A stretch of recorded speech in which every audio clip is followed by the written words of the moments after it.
most of us will be starting the new year perhaps with some new resolutions. So while it might seem like they're doomed to fail, it doesn't have to be that way. So I'm joined now by Brent Franson.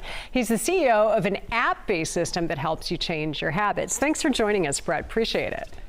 Yeah, Deirdre, thanks for having me. Of course. So your app is interesting to me because what you did is you created routines to help people be a little bit more successful. And you did that by using science. So you've got psychologists and neuroscientists who have kind of worked together to try to figure out ways where we'll be more likely to keep these goals. What would you say is the main reason why we don't keep these resolutions?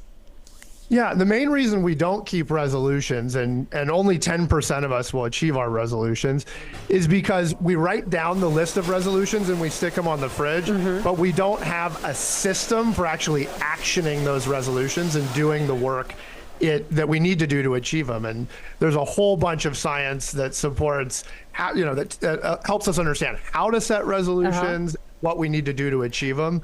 So, change is possible. There is hope, but we tend to do it incorrectly. Don't you think people also, they go too big? Like they've got a list of 10 things they want to do, and the year before they did none of them.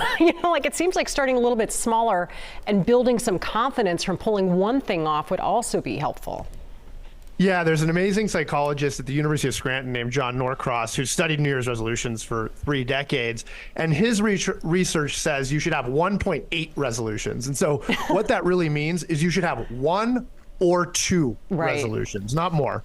Okay, so let's start with, we've got a minute left. Start with the common one and then tell us what the routine is that you would do to pull it off.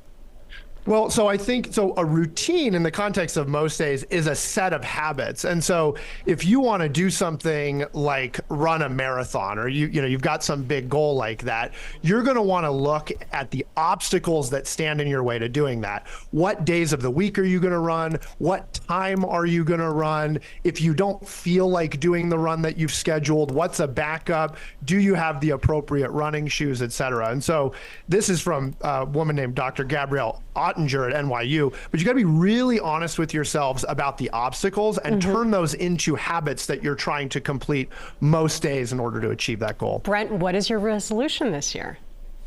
My resolution, I've been working hard on resolutions, is to increase my exercising. I'm a bit of a psychopath if I don't exercise enough, from about 3 or 4 times a week to 5 or 6. I started at 0. I didn't exercise at all. I spent a few years working up. So that's another recommendation. Make it realistic. Get a sense of where you're at and make sure you can achieve it. All right. Well, I do know of an app, or I heard about an app that might help. So maybe you could check that out. Brent, thank you very much. Good luck with your resolution. And in addition to an app, you also have a podcast as well. And I checked out some of those episodes and they look great. Yeah, thank you so much. Most Days on the App Store. You can listen to the podcast, The Most Days Show. All right, thank you.